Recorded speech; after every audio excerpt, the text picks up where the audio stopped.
Welcome to this explainer of what is honestly the Shahnameh's absolutely most gripping tale. Today, we're exploring an ancient epic of kings, specifically the story of a prince completely corrupted by absolute power. We're going to take a thrilling journey through his terrifying descent into darkness, his thousand-year reign of terror, and finally, his spectacular downfall. If you've ever wondered how the purest of hearts can be twisted by ambition, or how ordinary, everyday courage can shatter a seemingly invincible empire, well, you are definitely in the right place. Let's jump right in. Okay, let's dive into this. Our story actually begins not with some terrifying monster, but with a guileless, simple-hearted prince named Zohak, living out in the deserts of Arabia. Zohak is the son of the generous and perfectly just King Murtas. But, his innocence makes him the absolute perfect target for Ahriman, the evil one. Ahriman visits this desert palace disguised as a noble, and he whispers this insanely insidious promise into the young prince's ear. If thou wilt listen to me and enter into a covenant, I will raise thy head above the sun. Swept up and seduced by the promise of ultimate power, Zohak swears an oath to obey the evil one in literally all things. And this right here brilliantly illustrates Ahriman's ultimate trickery. He doesn't just corrupt Zohak all at once, right? He plots this incredibly slow, deliberate three-step entrapment. First, he shows up as that disguised noble to plant the seed of ambition and lock in that dark covenant. Later, he's going to return as a master cook to alter Zohak's very nature. And finally, as a wise physician to completely seal his monstrous fate. It's just a brilliantly calculated manipulation designed to totally consume the young prince's soul, piece by piece. But the first horrific step of this dark covenant requires blood. Ahriman tells Zohak that as long as his father, the righteous King Murtas, is alive, Zohak is going to remain a nobody. So the evil one forces Zohak into patricide. Though he's filled with initial grief, Zohak eventually yields to Ahriman's command and actually sets a hidden trap for his own father.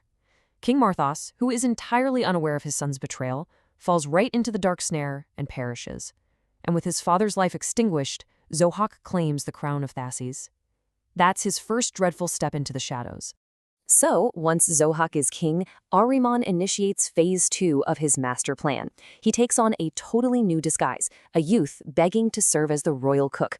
Now get this, up until this point in the epic, human beings were nourished solely on herbs. But Ahriman changes the very nature of humanity's diet. He starts preparing these incredibly savory dishes of flesh for Zohak. This heavy, rich diet of meat gives the king the courage and absolute strength of a lion.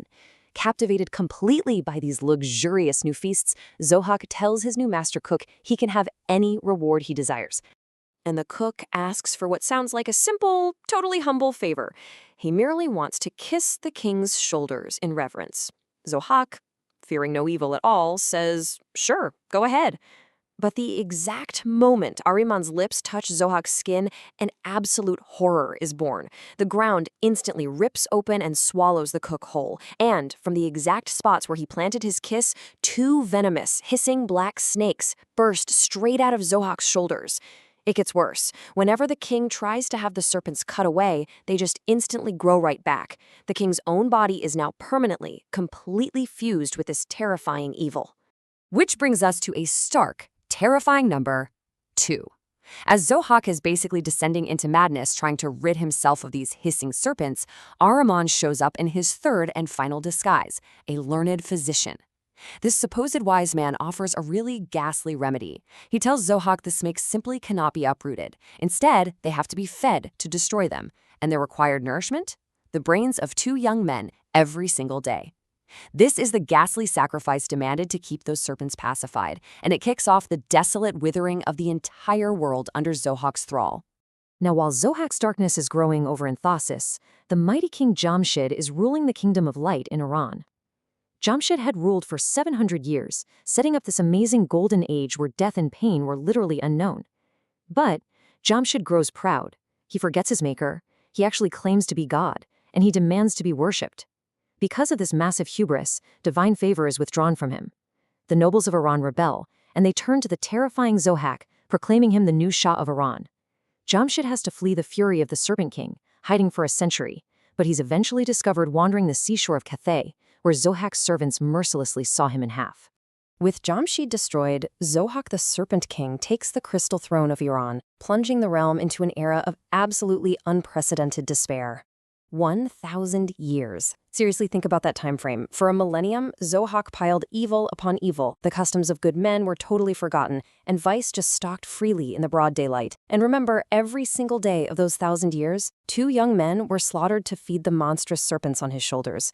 The land was totally blanketed in darkness, and despair filled all hearts as the insatiable appetite of evil just consumed the youth of the kingdom. But, even a millennium of darkness has a crack. Now, what's really interesting to look at here is how Zohak's reign of terror is suddenly disrupted by a single prophetic dream. Decades before his doom, Zohak dreams of a slender youth carrying a cow-headed mace, striking him right down to the ground. His astrologers reveal that a boy named Ferdowsi, a descendant of the fallen Jamshid, is going to rise up and claim the throne. Terrified, Zohak frantically scours the earth for the child. But Ferdowsi's mother hides him in a thick forest, where he's secretly nursed by Pormaye, this wondrous cow whose hairs are as beautiful as peacock plumes.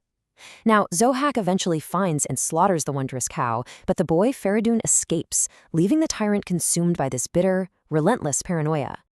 To secure his crumbling authority, Zohak desperately demands his subjects sign a testimony declaring him a just and noble king.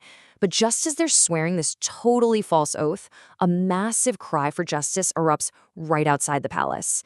It's Kaveh, a blacksmith. He literally storms into the assembly of nobles and confronts the tyrant face to face. He cries out that he's a blameless man, yelling, "17 sons have I called mine, yet only one remaineth. 16 of his boys have already been slaughtered to feed the king's serpents." Zohak, actually fearing Kaveh's immense wrath, spares the last son and tries to buy the blacksmith's silence with soft words, begging him to just sign the false testimony. But Kaveh completely defies the tyrant.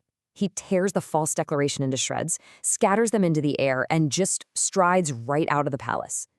He goes straight to the marketplace and recounts all the king's evil deeds to the people.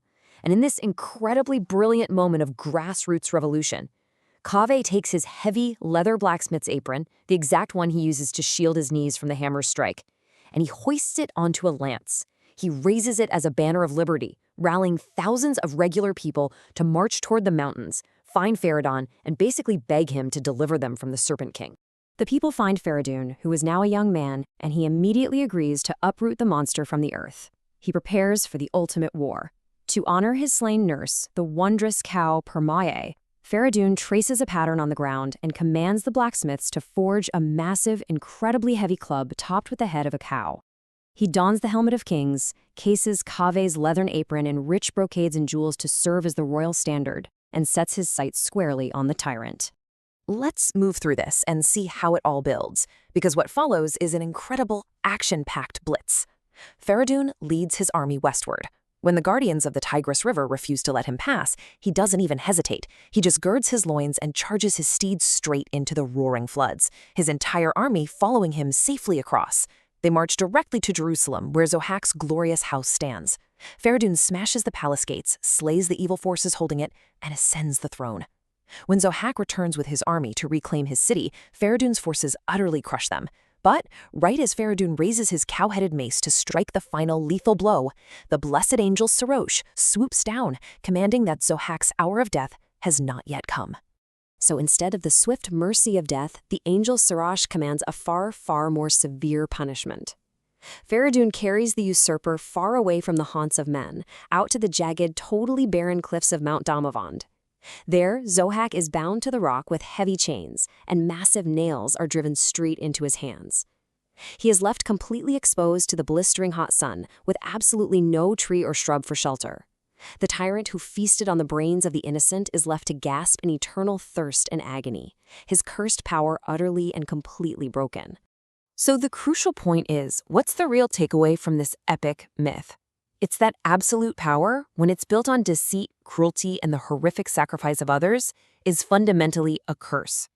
Zohak's ambition allowed the evil of Ahriman to literally fuse with his glowing body, twisting him into a monster whose very survival depended on endless suffering. The cruelty he used to maintain his power was the exact catalyst that united the people against him and ultimately consumed him. We've seen today that while evil might reign completely unchecked for 1,000 years, it is ultimately the courage of an ordinary person, a blacksmith just demanding justice for his family, that ignites the flame of freedom and restores the light. Zohak had armies, he had magic, he had those terrifying serpents. But Kaveh, he simply had a leather apron and the truth. So I want to leave you with this question to think about. What is the cause you would raise your own blacksmith's apron for? If you loved this journey into the epic heart of the Shahnameh, make sure to subscribe to our Explainer series. We have so many more incredible tales of heroes, monsters, and kings waiting for you.